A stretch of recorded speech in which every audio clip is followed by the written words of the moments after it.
టెర్రరిస్టులకు training, Hyderabad నడిబొడ్డున ఉగ్రవాదుల ఇల్లు అంటూ ఓ వార్త హైలైట్ కనిపిస్తుంది. ఇక బోయగూడ కేంద్రంగా కార్యకలాపాలు, ఏకంగా 3 నెలల పాటు మకాం, కర్ణాటక మహారాష్ట్ర యువకులకు శిక్షణ, బాంబుల తయారీపై తర్ఫీద్, టార్గెట్లు ఎంపికపై సూచనలు, ఇన్స్టాగ్రామ్ వేదికగాను చాటింగ్, సిరాజ్ సమీర్ కేసులో వెలుగులోకి సంచలనం, సంగారెడ్డిలోనూ దొరికిన మరొక ఉగ్రవాది, తాపీ మేస్త్రిగా పనిచేస్తున్న టెర్రర్ యాక్టివిటీస్. ఇక ఉగ్రవాదుల అరెస్టులతో బెంబేలెత్తిపోతున్న స్థానికుల వార్త కనిపిస్తుంది. పహల్గామ్ ఆపరేషన్ సింధూర్ ఘటన తర్వాత భారత ప్రభుత్వం ఉగ్రవాదుల కదలికలపై ఫుల్ ఫోకస్ పెట్టింది. ఈ నేపథ్యంలో వివిధ రాష్ట్రాల్లో ఉగ్రవాదులు వారి సానుభూతి పనులను గుర్తించి అరెస్టులు కూడా చేస్తున్నారు అధికారులు. అయితే ఇక్కడ ఉంటూ ఉగ్రవాదులకు ఇక్కడి సమాచారం లీక్ చేస్తున్న వారిపై కూడా ప్రభుత్వం ఉక్కుపాదం మోపుతోంది. తాజాగా రాష్ట్రంలోని సంగారెడ్డి జిల్లాలో ఉగ్ర మూలాలు ఉన్నాయన్న వార్తలు కలకలం రేపుతున్నాయి. కొండాపూర్ మండలం గొల్లపల్లి గ్రామంలో అస్సాంకు చెందిన ఇస్లాంను తాజాగా అరెస్ట్ చేశారు. ఈ నెల 14న ఇస్లాంను అస్సాం పోలీసులు అదుపులోకి తీసుకున్నట్టుగా తెలుస్తోంది. ఇస్లాం గొల్లపల్లిలో కొద్ది రోజులుగా మేస్త్రిగా పనిచేస్తున్నారు. అతను అస్సాంలోని ఓ మొబైల్ షాప్లో గుర్తింపు కార్డు లేకుండా సిమ్ కార్డులు అమ్మినట్టుగా పోలీసులు గుర్తించినట్టు సమాచారం. ఆ నకిలీ సిమ్ కార్డులు పాకిస్తాన్లకు అమ్మినట్టుగా అనుమానం వ్యక్తమవుతోంది. హైదరాబాదు స్లీపర్ సెల్స్గా ఉండి ఉగ్రవాదులకు శిక్షణ కూడా ఇస్తున్నారంటూ ఎన్ఐఏ అనుమానిస్తోంది. ఇక జ్యోతి మల్హోత్రా జల్సాలు, పాక్ డబ్బుతో విలాసాలు, సుఖం కోసం గూఢాచర్యం యూట్యూబ్ ఛానల్ పేరుతో టూర్లు, శత్రు దేశానికి ముఖ్య సమాచారం, పోలీసుల విచారణలో కీలక విషయాలంటూ ఒక వార్త కనిపిస్తుంది. ఏమైనా డల్లు కనిపిస్తుంది మొత్తం స్క్రీన్ రైట్. ఒక్కసారి ఇక టెర్రరిస్టులకు ట్రైనింగ్ ఇవ్వడానికి హైదరాబాద్ నడిబొడ్డున ఇల్లును అద్దెకు తీసుకున్నారట. ఈ ఇల్లును అద్దెకు తీసుకొని మరి ఇక్కడ ఉన్నటువంటి హైదరాబాద్ కావచ్చు, భారత్లో ఉన్నటువంటి ఆర్మీ యాక్టివిటీలు, ఆర్మీకి సంబంధించినటువంటి కదలికలు, ఈ అన్ని అంశాల గురించి మరి పాకిస్తాన్కి సమాచారం ఇచ్చేందుకు కొంత పనిచేస్తున్నట్టు తెలుస్తూ ఉంది. సో దాదాపు ఇప్పటి వరకు 12 మందిని మన పోలీసులు అరెస్ట్ చేశారు. ఈ 12 మందిలో 2 మహిళలు ఉన్నట్టుగా తెలుస్తోంది. 2 మహిళలు, మరి మిగతా వాళ్ళు పురుషులు ఉన్నట్టుగా తెలుస్తోంది. ప్రధానంగా హైదరాబాద్లో 2ని అరెస్ట్ చేశారు. ఆ 2 కూడా మరి ఆన్లైన్లో టిఫిన్ బాక్సులు కొనడం, ఆన్లైన్లో వైర్లు, మరి పేలుడు పదార్థాలకు సంబంధించినటువంటి కొన్ని కెమికల్స్ అవన్నీ కూడా సిద్ధం చేసి పెట్టుకొని ఆన్లైన్లో కొని మళ్ళీ ఒకసారి వాళ్ళు ట్రయల్ వేసే ప్రయత్నం కూడా చేసిరట. ఒకసారి డెమో చేసి చూద్దాం ఎట్లా వెళ్తాయిందంటూ ఒక ట్రయల్ వేసే ప్రయత్నం చేసిరట. వీళ్ళను ఈ హైదరాబాద్ సంబంధించినటువంటి 2ని ఎవరైతే ఇక్కడ బోయగూడ చూడండి, ఇక్కడ బోయగూడ కేంద్రంగా కార్యకలాపాలు చేస్తూ ఏకంగా 3 నెలల పాటు మకాం వేసిరట. కర్ణాటక మహారాష్ట్ర యువకుల్ని మరి శిక్షణ ఇస్తూ బాంబుల తయారీపై వాళ్ళకు తర్ఫీదు చేస్తూ ఉన్నారట. టార్గెట్ ఎంపిక పైన సూచనలు చేస్తూ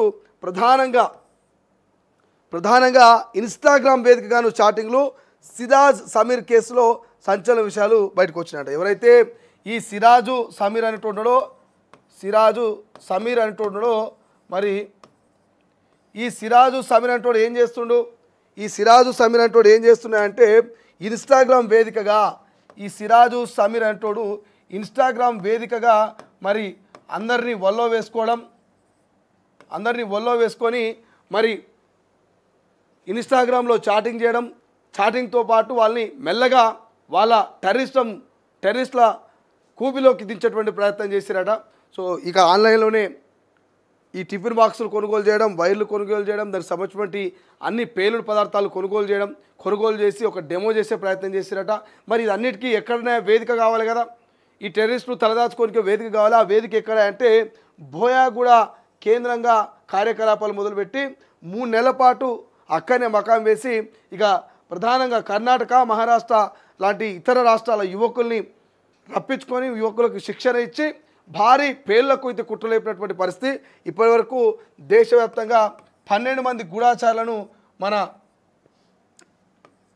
ఇండియన్ పోలీసులు అయితే అరెస్ట్ చేసినట్టు తెలుస్తోంది. సో ఎవరైతే ప్రధానంగా స్లీపర్ సెల్స్గా ఉండి ఇక్కడ ఉగ్రవాదులకు సంబంధించినటువంటి సమాచారాన్ని ఎవరైతే అందిస్తున్నారో అటువంటి వారిని ఇక కేంద్ర ప్రభుత్వం ముక్కుపాదం మోపుతుంది. ఎప్పుడైతే భారత్ పాకిస్తాన్ మధ్య దాడులు మొదలైనయో. సో అప్పటి నుంచి ఇక వరుసగా ఆ సమాచారాలకు సంబంధించినటువంటి నేపథ్యంలో ఇక్కడ చూస్తూ ఉన్నాం మనం. ఎన్ఐఏ ఎప్పుడైతే యుద్ధం జరిగిందో యుద్ధ నేపథ్యంలో ఇక ఎన్ఐఏ సీరియస్ అయింది. సో ఎన్ఐఏ క్లియర్గా సమాచారానికి సంబంధించి ఇక్కడ మల్హోత్రా కనిపిస్తాం, జ్యోతి మల్హోత్రా కూడా, ఆమె గురించి కూడా మనం మాట్లాడే ప్రయత్నం చేద్దాం. రైట్. సో ఇక్కడ ఎన్ఐఏ మొత్తం సమాచారానికి సంబంధించి సో అమ్మిన పోలీసులను గుర్తించు. నకిలీ సిమ్ కార్డును పాకిస్తాన్లకు అమ్మినట్టుగా అనుమానం వ్యక్తమవుతుంది. హైదరాబాద్లో స్లీపర్ సెల్స్ ఉండి ఉగ్రవాదులకు శిక్షణ ఇస్తున్నట్టు ఎన్ఐఏ అనుమానిస్తుంది.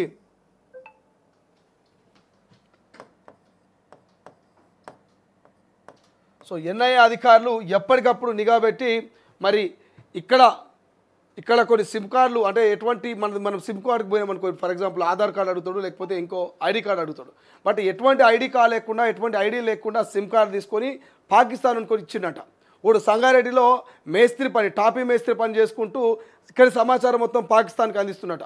ఒకడు వ్యాపారం చేస్తూ, కాస్మెటిక్స్ వ్యాపారం చేస్తూ మరి వ్యాపారం పేరిట పాకిస్తానుడికి మన ఇండియన్ ఆర్మీకి సంబంధించి, ఇండియాకి సంబంధించినటువంటి కొన్ని సమాచారాలు, కీలకమైనటువంటి నగరాల్లో జరుగుతున్నటువంటి సంఘటనల గురించి ఎప్పటికప్పుడు అప్డేట్లు అందిస్తున్నట. సో అట్లా 12 మందిని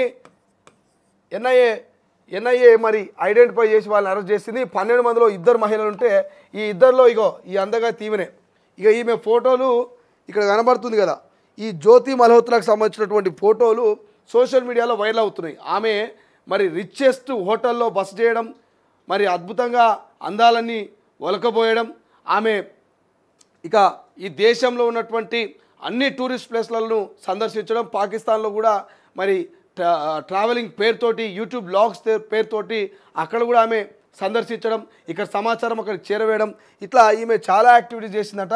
ఇవన్నీ ఎందుకు చేసింది ఏకాంత అని అడిగితే కేవలం డబ్బు కోసం, జల్సాల కోసం, వినోదాల కోసం తప్ప ఇంకేం లేదని తెలుస్తోంది. ఇట్లా డబ్బుల కోసం, వినోదం కోసం, విలాసవంతమైనటువంటి జీవితం కోసం మన భారత సమాచారాన్ని మొత్తం కూడా పాకిస్తాన్ దగ్గర కూడబెట్టే ప్రయత్నం చేసింది. సో ఇటువంటి ఆ జ్యోతి మల్హోత్రాను కూడా మరి అరెస్ట్ చేసిరు, ఆమెను కూడా విచారిస్తున్నారు. ఇప్పటికైతే 12 మంది మరి అరెస్ట్ అయ్యారు. 12 కాదు, ఇంకా చాలామంది ఉన్నారు. మహారాష్ట్ర, తెలంగాణ, ఆంధ్రప్రదేశ్, కర్ణాటక ఇట్లా చెప్పుకుంటూ పోతే మన దేశవ్యాప్తంగా ఉన్నటువంటి అన్ని రాష్ట్రాల్లో ఎక్కడో ఒక చోట ఉగ్రముఖాలు ఉంటారనేటువంటి అనుమానంతో ఎన్ఐఏ ఫుల్ ఫోకస్ పెట్టింది. ఎక్కడున్నా వదిలిపెట్టడం ఖచ్చితంగా ఈ గూఢాచారులు, ఈ సమాచారాన్ని లీక్ చేస్తున్నటువంటి టెర్రరిస్టులందరినీ మరి ఖచ్చితంగా ఖతం చేయాల్సిందే, వాళ్ళని అరెస్ట్ చేయాల్సిందే, మరింత సమాచారం లాగాల్సిందే అని మరి సీరియస్ యాక్షన్ తీసుకుంటుంది. ఇప్పటికే మరి చూద్దాం ఈ కేసు ఎక్కడి దాకా వస్తుందో. బట్ అరెస్టుల సంఖ్య అయితే పెరుగుతూ ఉంది. బట్ పెద్ద ప్రమాదం నుంచే మనం బయటపడ్డామని చెప్పుకోవచ్చు. నిజంగానే ఈ టిఫిన్ బాక్స్ బాంబులు కనుక పేలితే ఎంత ప్రమాదం జరిగేదో, ఎంత అస్తవ్యస్తంగా మరి నగరాలు తయారయ్యాయో ఒకసారి ఆలోచించండి. గతంలో ఈ గూగుల్ చాటు ఆ దిల్సుఖ్నగర్లో జరిగినటువంటి సంఘటన ఇంకా మర్చిపోవట్లే. మొన్న ఆ కేసు కొట్టివేయడం జరిగింది. మొన్న ఆ కేసుకు సంబంధించి పూర్తి తీర్పు వెలువడడం జరిగింది. ఆ కేసులో ఉన్న వాళ్ళు కొంతమంది యావజీవ కారాగార శిక్షకు, ఇంకొంతమందికి ఉరి శిక్ష, ఇట్లా శిక్షలు ఖరారైనాయి. అక్కడ దిల్సుఖ్నగర్ బాంబ్ బ్లాస్ట్లో గాయపడ్డ వాళ్ళందరూ కూడా కన్నీళ్ళు మున్నీరు అవుతున్నారు. ఆ రోజు ఏం జరిగిందో మాకు తెలియదు, ఎట్లా బాంబ్ బ్లాస్ట్ అయిందో తెలియదు, కానీ కొంతమంది కాలు పోయి, కొంతమంది చేతులు పోయి, కొంతమంది కళ్ళు పోయి అంగవైకల్యంతో ఇబ్బందులు పడుతూ, సో ఆ అభంశుభం తెలియనటువంటి సామాన్య జనాలు బాంబ్ బ్లాస్ట్లో వాళ్ళ కుటుంబాలని పొడగొట్టుకున్నటువంటి సందర్భాలు ఉన్నాయి. సో మళ్ళీ అటువంటి సంఘటన జరగొద్దనే మరి ఇప్పటికే ఇంటెలిజెన్సీ, ఇటు ఏపీ తెలంగాణ పోలీసులు కావచ్చు, దేశవ్యాప్తంగా ఎన్ఐఏ కావచ్చు, ఇవన్నీ కూడా అలర్ట్ అయినాయి. ఎక్కడ కూడా ఉగ్రముఖాల అలజడి దాడులు కనిపించినా మరి ఎక్కడికక్కడ అరెస్టు చేస్తున్నాయి, సమాచారాన్ని తీసుకుంటున్నాయి. కాబట్టి సో ప్రజలు మీరు కూడా అప్రమత్తంగా ఉండాలి. మరి సంగారెడ్డిలో తాపీ మేస్త్రిగా పనిచేసుకుంటూనే సమాచారం అంతా అందించినట. సో మన పక్కనే ఉండొచ్చు, మన ఇంటి చుట్టే ఉండొచ్చు, మన వెనకాల మన ముందే ఉండొచ్చు. ఎవడు ఏ టైంలో ఎట్లా ప్రవర్తిస్తాడో తెలియదు. కాబట్టి మరి ఎవడు టెర్రరిస్టో, ఎవడు ఉగ్రవాదో, ఎవడు మంచోడో, ఎవడు చెడ్డోడో తెలియదు. సో దయచేసి ఇతర రాష్ట్రాల వాళ్ళ మీద, మనకు తెలియని కొత్త వ్యక్తుల మీద, వింతగా ప్రవర్తించే వ్యక్తుల మీద ఒక నజరేసి పెట్టుర్రి. అనుమానం వస్తే పోలీసులకు సమాచారం ఇచ్చే ప్రయత్నం చేయండి.